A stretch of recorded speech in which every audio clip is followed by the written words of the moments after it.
In a recent health survey, 900 randomly selected U.S. adult citizens were asked a series of questions regarding their health and financial status. The answers provided by the respondents allow investigators to categorize them into a health level and a socioeconomic class. A contingency table summarizing the results is shown below. Okay, so it asks what type of variable this is. Categorical ordinal. Yeah, they're looking for categorical and ordinal because these are descriptors that are in a clear order. So let's put that.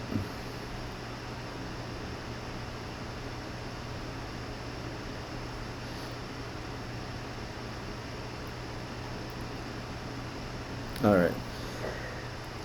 So I'll just do each of these real quick. We want the probability of being in poor health. So for that, we would want to just get all these guys, add them up, find the total that's in poor health, and divide by the entire table, basically. So, alright, so for probability of poor health, you want the number that are in poor health divided by the entire table, or the entire sample. So I get 72 for the numerator there. And one thing that might actually help us too when we get to the other questions is we can sum all these columns real quick.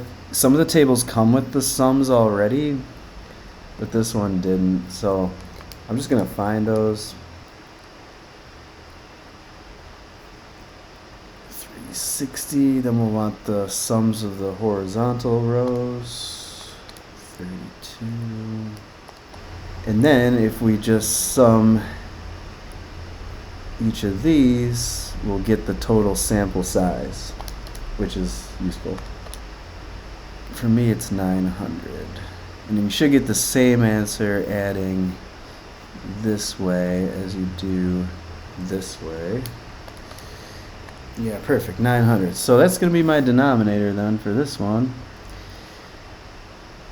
And that'll help me with the next one, probability of upper class. We're going to want the total that's upper class. So let's get these guys. And they add to 160, so we'll have 160 out of the total 900. Then we'll do a conditional probability. Okay. Yeah, D is a conditional probability. It's saying we want to find the probability of being in poor health given that the person is low class.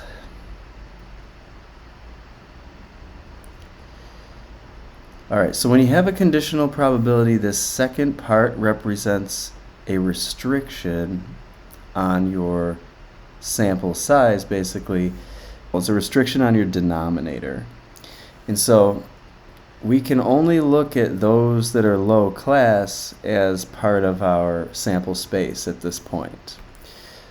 So what you do is you ignore all of these, and all of these, and all of these. And you only focus on those that are lower class. But within those lower class, we're looking for ones that meet the criteria of being in poor health. So find these in the lower class data. We're looking for the 4. All right, so there's a formula for conditional probability. It says that you're looking for the number that are in poor health and low class. And then you divide by the number that are meeting the restriction of being low class. All right, with that in mind, it's going to be 4. Those are the ones that are both poor and low class. And it's going to be out of the total low class, which is 32. Yes, that's what you do with the conditional probabilities. The next one says poor health given upper class. So it's just going to be, the same kind of thing. You would only look at the upper class now. Get rid of those. And now we look for those that are poor health given upper class now. So that's going to be these 5 out of the total 160 then.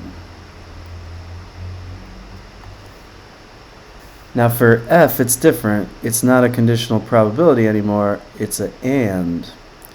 And when you have an and, you go back to looking at the entire sample space.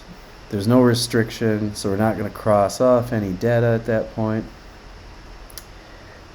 Our denominator will become the entire sample once again. But we're looking for probability of working class and excellent health.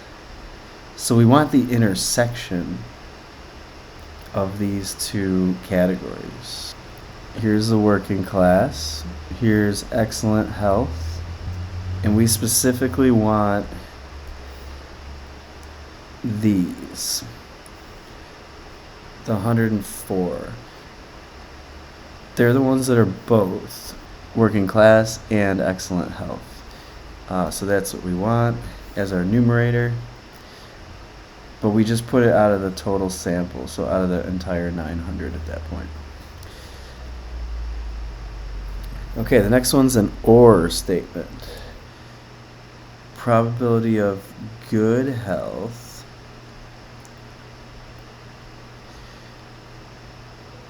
or excellent health.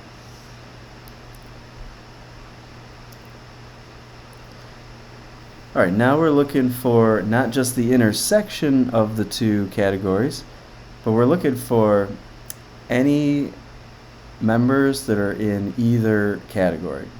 It could be in one category or the other, or even both, and they would count as a success for this probability.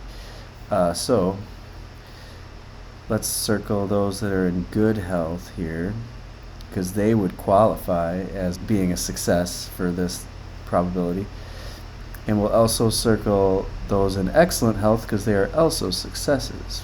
And so what we want is we want any of these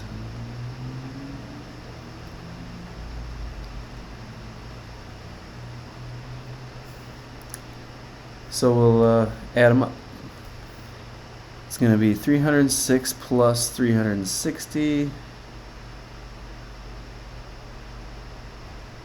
out of the total 900. There's no restriction on the denominator because it's an OR statement, so it's out of the whole thing.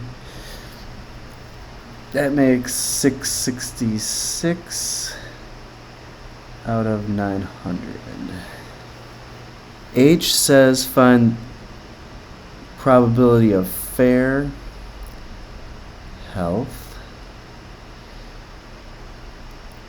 or working class. Yeah, this will be an interesting one that is a little different from the above. We want to circle fair health. These are going to be successes. And we also want to circle working class.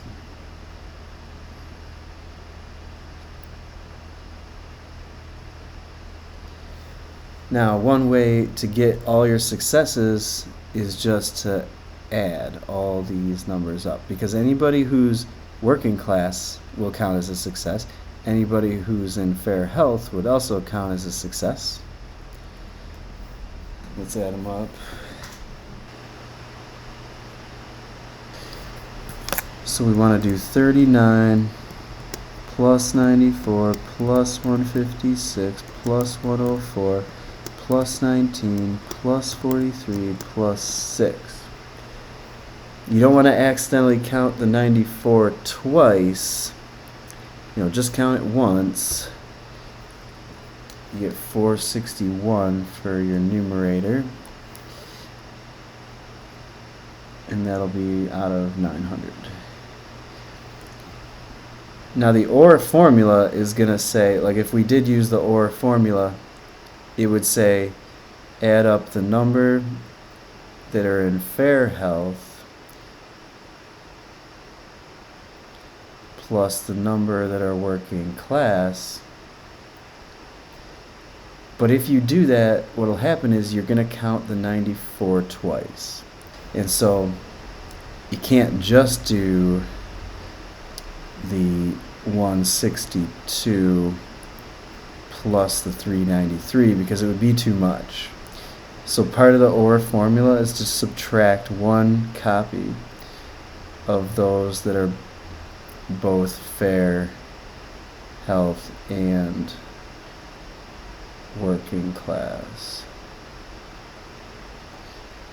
And that is just another way of getting the answer to the OR problem. So you just got to subtract 94.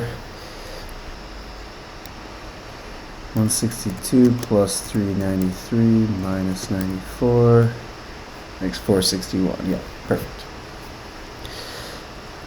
Alright, it also asks for the probability of not excellent health. Finding the probability of not excellent health.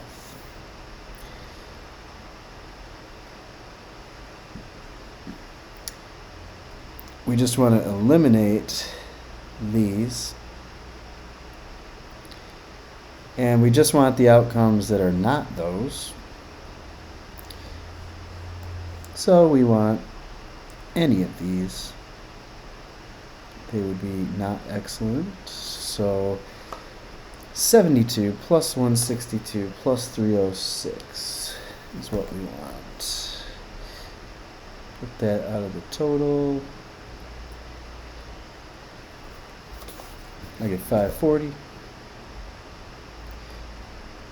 over 900. Then we want probability of middle class given good health.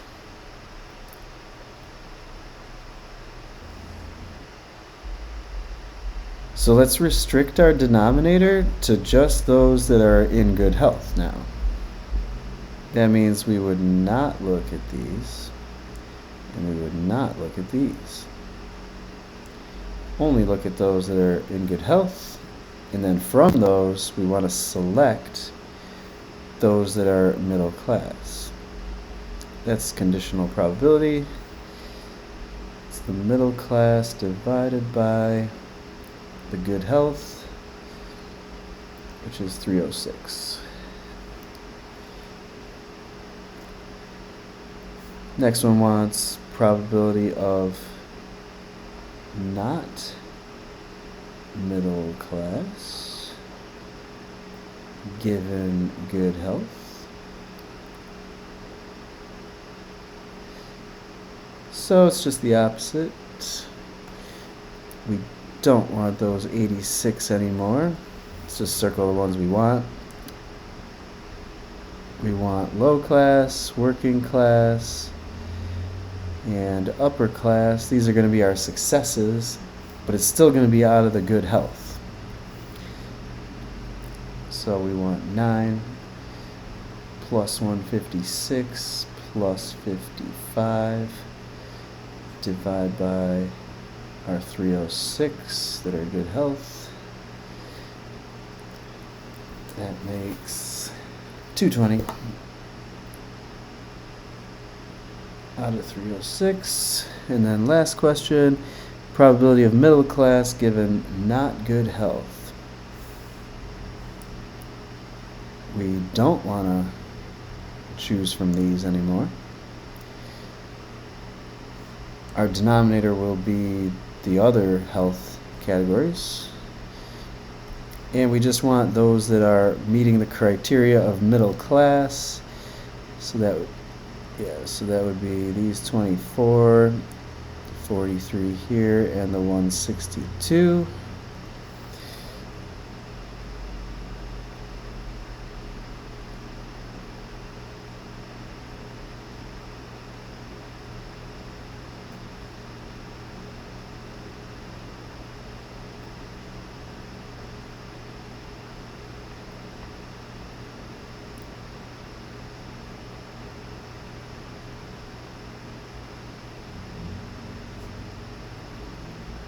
In the denominator, though, we're going to need these, and these, and these. And we won't include those. So we want 72 plus 162 plus 360, 229 out of 594.